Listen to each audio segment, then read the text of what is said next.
Muy buenas, bienvenidos al canal, bienvenidos a un vídeo más al Taurino Solana. Regresamos con todos ustedes para analizar la recta final de esta feria de abril de Sevilla que acaba de finalizar.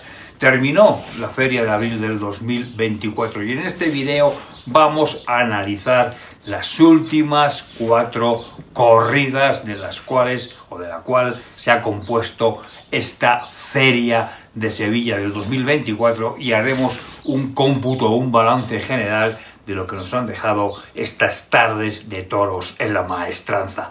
Como siempre les digo, somos un medio independiente que dependemos de nosotros mismos, de ustedes y de yo y de ustedes. Si queremos seguir adelante, creo que es un buen momento para que se suscriban, para que me apoyen con un buen like y sobre todo para que lo compartan, para que lleguemos a más personas, amantes del mundo de los toros, amantes de la tauromaquia y sigamos creciendo en el canal.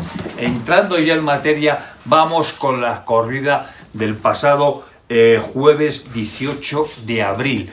Donde se lidiaron los toros de la quinta. La feria había entrado en un bajón ganadero que ha sido la tónica general y ese jueves 18 de abril la verdad es que había bastante ilusión con la corrida de la quinta, una corrida muy bonita de presentación, muy bonita de capas, muy en Santa Coloma, línea Buendía, con los pitones romos como han salido prácticamente casi todas las corridas en sobre todo en este serial, pero más en esta semana de farorillos, para un cartel que la verdad que apetecía muchísimo. Manuel Jesús el Cid, Daniel Luque en su última comparecencia y Emilio de Justo también en su última comparecencia, si no me falla la memoria. La verdad que la tarde empezó muy fuerte. Echamos la pólvora en el primer toro, un toro de nombre Dorado que fue premiado con la vuelta al ruedo, un toro que le cayó a Manuel Jesús el Cid, que brindó este primer trasteo al público, un toro que tuvo muchísima clase, muchísima nobleza, muchísimo recorrido,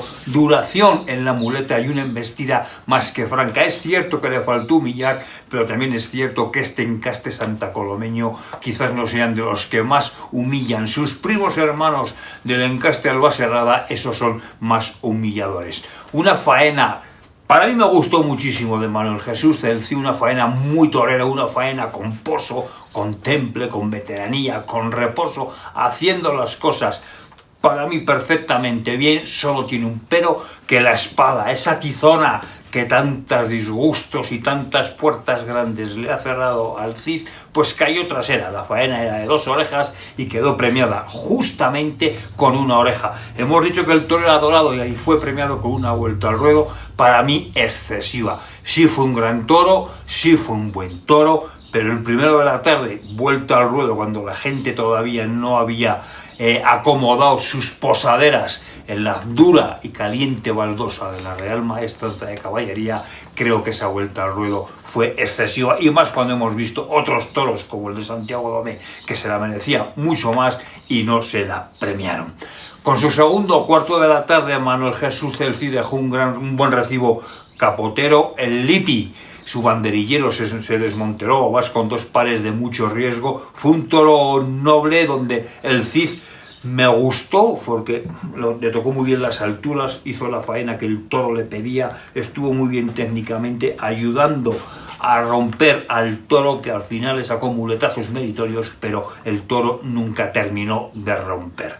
Apetecía ver a Daniel Luque y mucho, y la verdad es que se llevó un lote que como quitando ese primer toro de la quinta, al resto de la corrida le faltó romper más. Yo esperaba más de la ganadería, también lo digo. Y como decía, Iván Luque apuntó mucho en un buen toro en el que también se desmonteró Iván García con 2 soberbios pares de banderillas, brindó su primer trasteo Luque al público, se encontró con un toro noblote, con un toro con clase, demostró el torero el buen momento que tiene y no nos cansamos de decir, pero al toro le faltó más vida, le faltó más casta, más bravura y más que se espera en Santa Coloma. Y con el quinto, un toro que no rompe tampoco en vestir, el torero con sitio delante de la cara del toro, pero a Luque esa tarde le faltó toro. Le faltó el toro de Santa Coloma con su picante, con su casta, con sus problemas, con sus complicaciones, y la verdad es que le faltó enemigo a Luque en líneas generales y no pudo redondear, yo creo que una más interesante feria que ha echado el torero sevillano.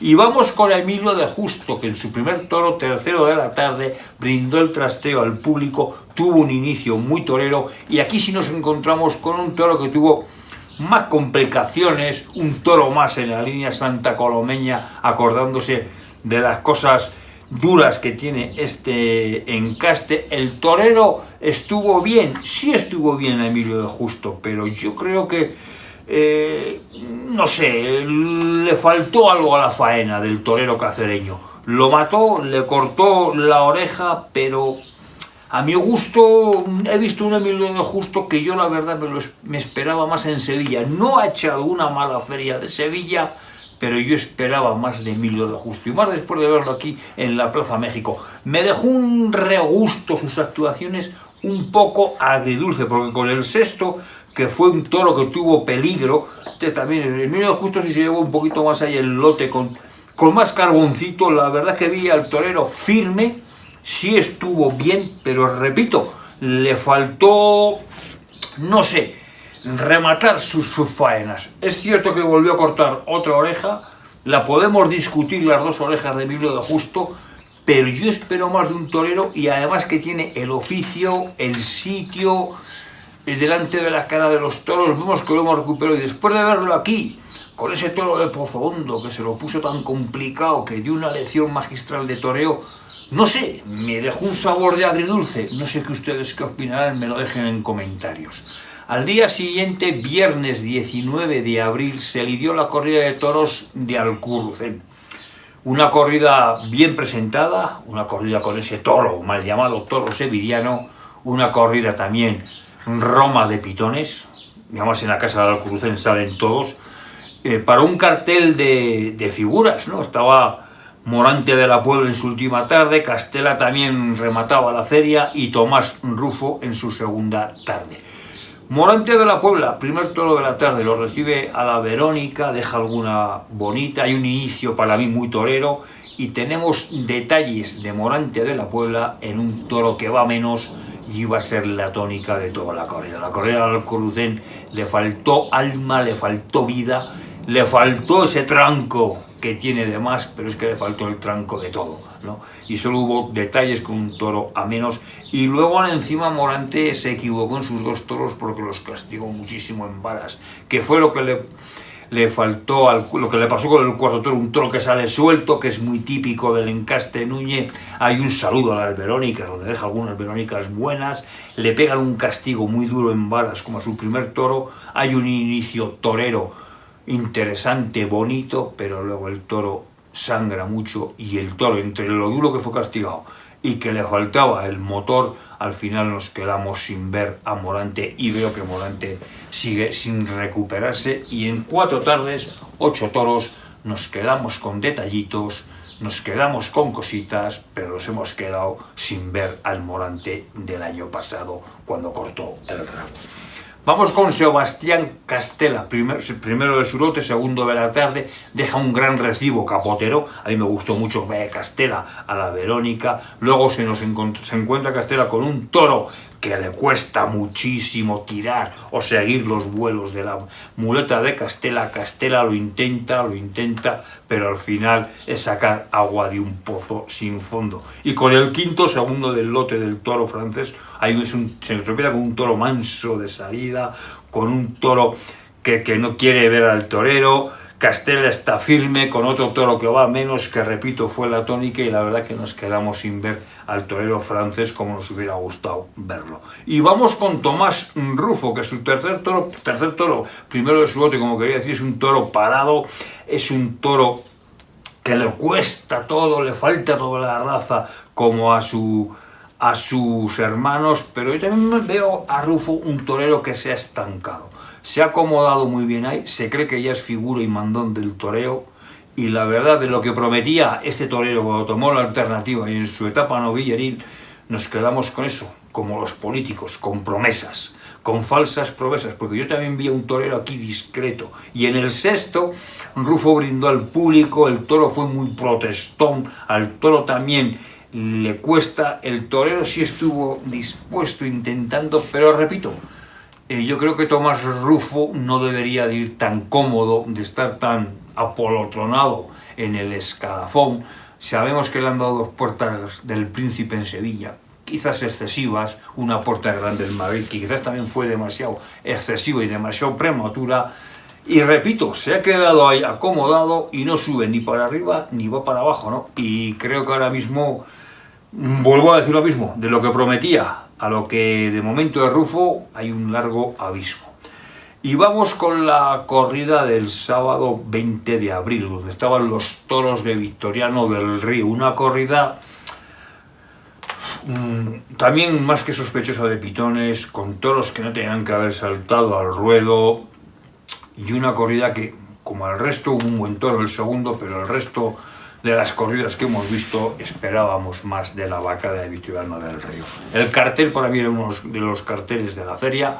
Juan Ortega, Roca Rey y Pablo Aguado, y además que había ganado muchos enteros ese cartel y por muchos motivos.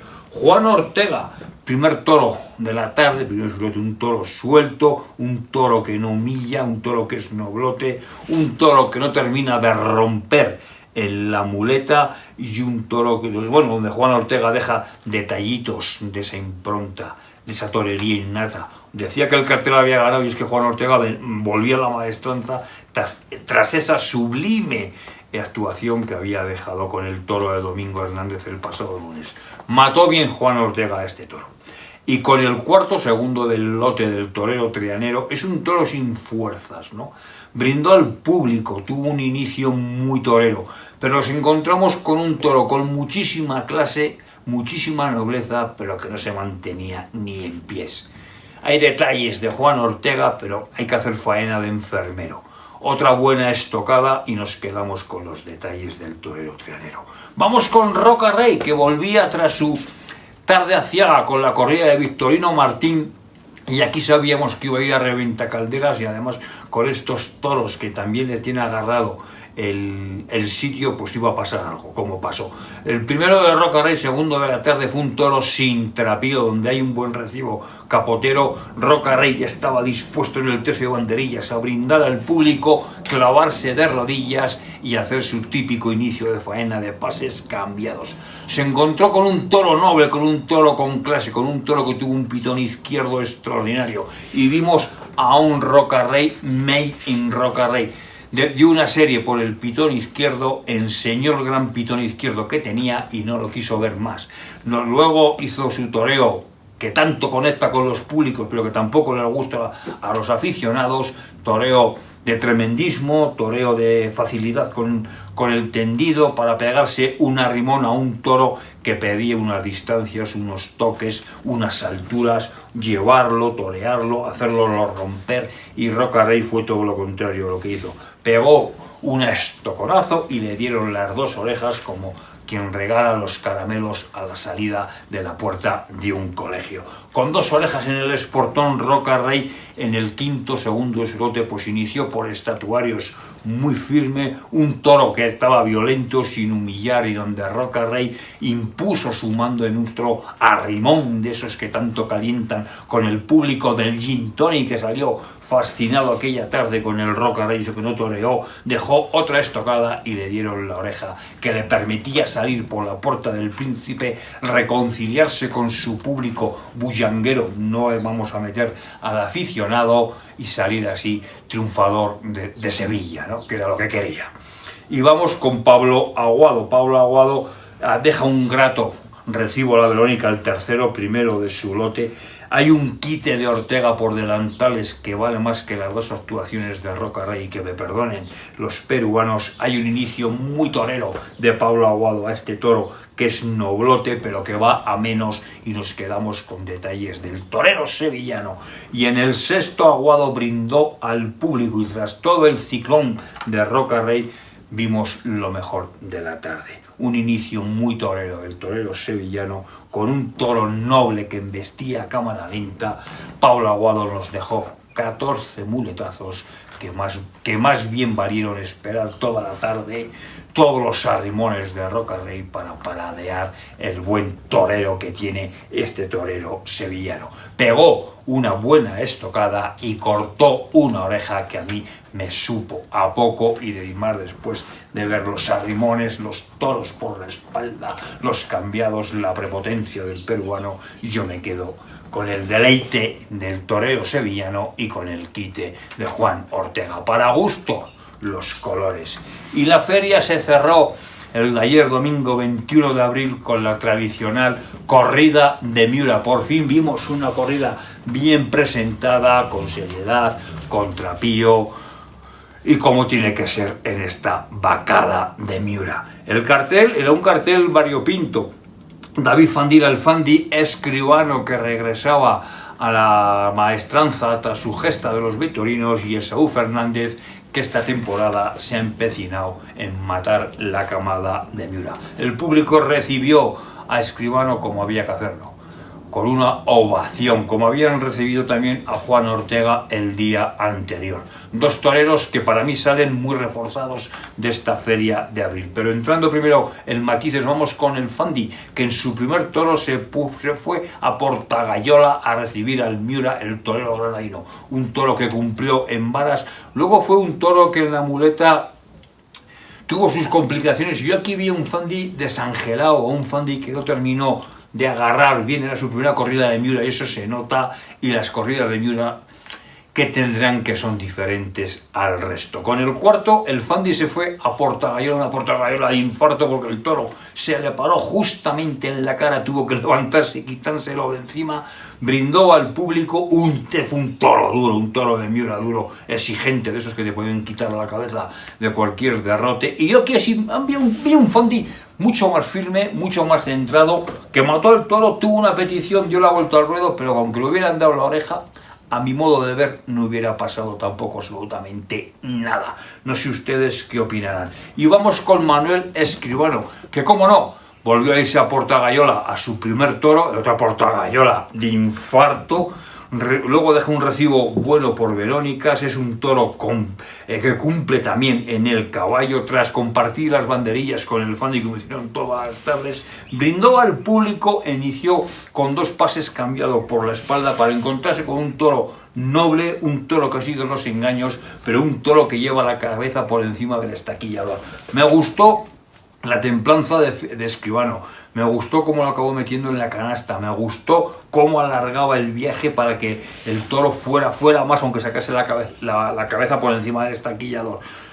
Dejó buen toreo. La pena es que con la estocada pues se le complicó un poco. También estos toros son duros de matar, y podía haber cortado una oreja, pero todo quedó en una cariñosa ovación. Y con el quinto, Escribano se va otra vez a Portagayola. Luego otra Portagayola de infarto. Hay dos largas cambiadas. Este es un toro muy complicado, un toro que en la muleta no quiso romper para adelante.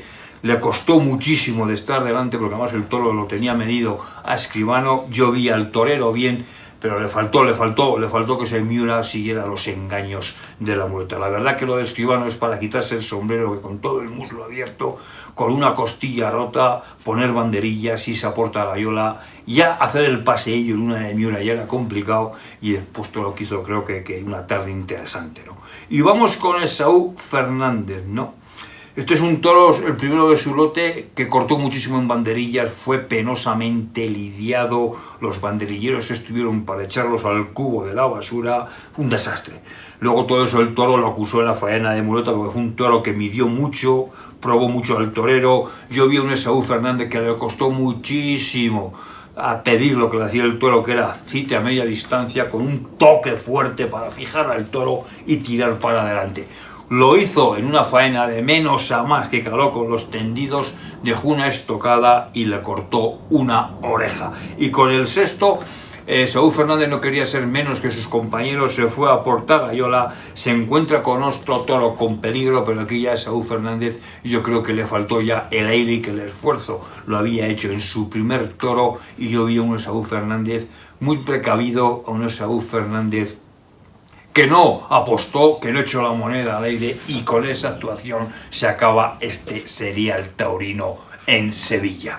Resumiendo, fue un serial taurino que empezó muy fuerte ganaderamente con las corridas de Santiago Domé, del Parralejo, con la de Vitorino, y si me apuran hasta con la de Cubillo, con toda la clase que tuvo la corrida. Se vieron cosas muy interesantes ganaderamente ahí, pero que luego en la semana importante, en la semana de farolillos, en la semana de ferias, el desastre ganadero, salvo la corrida de Miura, si me apuran, que tuvo sus detalles, sus matices, ha sido de escándalo. Corridas mal presentadas, corridas afeitadas, y nada más penosamente afeitadas, toros sin trapío que han saltado al ruedo maestrante, con ese bulo del toro sevillano que nos están dando gato por liebre. Y en una feria, pues hay 3 puertas del Príncipe. Yo me quedo con la de Perera. Ustedes pueden debatir por encima de la de Luque y sobre todo por encima de la de Roca Rey.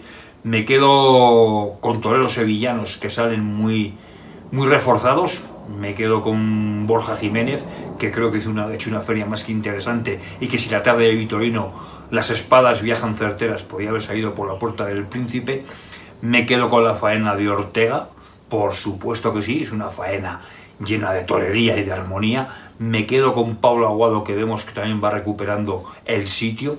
Me quedo con Manuel Jesús el Cid, que creo que es un torero que en su reaparición ha sido tratado injustamente. De las figuras del toreo, por mucho que Roca Rey haya abierto la puerta del Príncipe, que me parece muy respetable, para mí han pegado todas un petardazo. Hablo de Morante, de los Manzanares, los Talavantes. Castela está en su buen momento y le ha faltado toro. Me quedo, como no, con el momento de Luque, pero me quedo también, como no, con la buena feria de toreros de plata que hemos tenido. Pero me quedo con una cosa importante. O sea, Sevilla será muy torerista, Sevilla será mucho de arte, Sevilla les gusta el buen toreo, lo saben paladear. Pero si no se corrigen estos desastres y estos debacles ganaderos, si no cambiamos un poco la filosofía, si quitamos o no permitimos que las figuras del toreo vayan tan acomodadas con las ganaderías de siempre, con los toros de siempre, en los carteles de siempre, podrá haber 7 tardes de cartel de no hay billete, otras tardes donde se ha rozado el no hay billete y el público ha respondido. Pero la feria de Sevilla necesita un cambio ganaderamente urgente, un cambio drástico. Necesita también un cambio de planteamiento. No se puede poner tantas tardes a figuras que realmente no han dicho o que no dicen nada. Son mis opiniones, yo ahora espero sus opiniones, abro debate. Me despido de todos ustedes, pues diciendo, como hago siempre, larga vida a la fiesta de los toros.